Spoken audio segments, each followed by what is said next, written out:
हाय दोस्तों, हम पढ़ रहे हैं कक्षा 6 विज्ञान का 12वां पाठ विद्युत तथा परिपथ और आज हम इसका प्रश्न 5 करेंगे।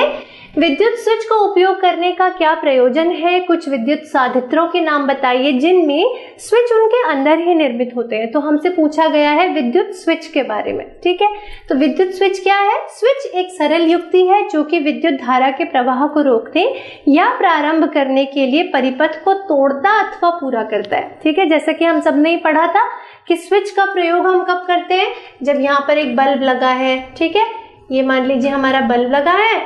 ठीक है, और यहाँ से बल्ब के दो टर्मिनल से हमने एक टर्मिनल से एक तार लिया है और दूसरे टर्मिनल से दूसरा तार लिया है। ठीक है, इनको हमने सेल के साथ जोड़ दिया। ठीक है ना, अब सेल के साथ जोड़ दिया तो यहाँ पर बीच में हम क्या लगा देंगे? एक स्विच लगा देंगे।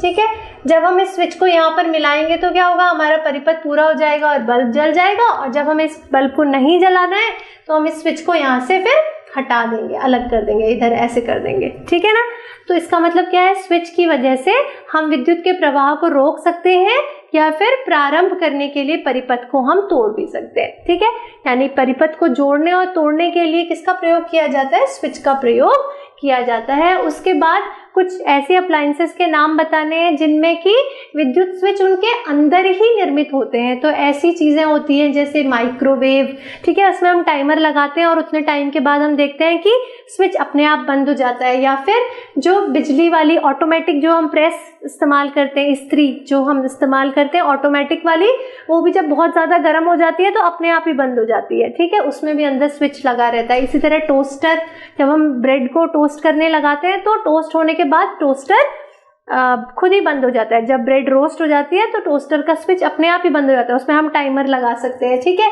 फिर इसी तरह से राइस कुकर, उसमें हम क्या करते हैं? ऑन कर देते हैं और कुछ टाइम के बाद जब चावल बन जाता है तो कुकर अपने आप ही बंद हो जाता है। इसी तरह फ्रिज जो होता है उसके अंदर भी स्विच लगा रहता है, तो इसीलिए वो समय समय पर बंद होता रहता है और अपने आप ही चल जाता है। ठीक है, तो बेसिकली जिन भी चीजों में हमें टाइमर दिखाई देता है, ठीक है, या फिर जो ऑटोमेटिक वाली चीजें होती है, ज्यादातर में स्विच जो है वो अंदर ही रहता है। तो विद्युत साधित्र जिनके स्विच उनके अंदर ही निर्मित होते हैं वो होते हैं माइक्रोवेव, फ्रिज।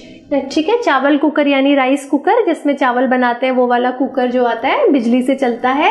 ठीक है, स्वचालित लौह इस्त्री यानी ऑटोमेटिक जो प्रेस आती है, टोस्टर, पैटी मेकर। तो ये कुछ ऐसे डिवाइसेस हैं या कुछ ऐसे यंत्र हैं, साधित्र हैं जिनमें अंदर ही स्विच लगा रहता है। ठीक है, फिर अगला प्रश्न है चित्र 12.14 में, सुरक्षा पिन की जगह यदि रबर लगा दें तो क्या बल्ब दीप्तिमान होगा? अब यहाँ पर पूछा गया है कि जो हमने सुरक्षा पिन लगाई है ना, इसकी जगह पर अगर हम रबर लगा दें तो क्या हमारा बल्ब जलेगा? ये पूछा है। ठीक है ना, अब देखिए जैसे कि यहाँ पर हमने, अगर हम यानी कि जैसे इस स्विच को, इस परिपथ को हम यहाँ पर पूरा कर दें, ये तार यहाँ से जोड़ दें, फिर ये वाला तार हम यहाँ से जोड़ दें और यहाँ पर जो हमने पिन लगाई है ना इसकी जगह रबर लगा दे, रबर बैंड लगा दे, तो क्या ये बल्ब जलेगा? ये पूछा है। ठीक है, अब रबर जो होता है वो विद्युत का अचालक होता है, उसमें से विद्युत आगे नहीं जा सकती, उसमें से विद्युत होकर विद्युत धारा प्रवाहित नहीं हो सकती। तो अचालित होगा तो क्या होगा? यहाँ पर अगर रबर लगा रहेगा तो ये विद्युत धारा कैसे प्रवाहित होगी? धनात्मक टर्मिनल से प्रवाहित होना शुरू होगी और ये तो अचालक है ना, रबर का जो यहाँ पर हमने स्विच लगा दिया, तो इससे आगे नहीं बढ़ेगी। तो इसका मतलब फिर बल्ब दीप्तिमान नहीं हो पाएगा। इसीलिए अगर हम सुरक्षा पिन की जगह रबर लगाएंगे तो बल्ब दीप्तिमान नहीं होगा। ठीक है, तो अब मिलेंगे अपने अगले प्रश्न में।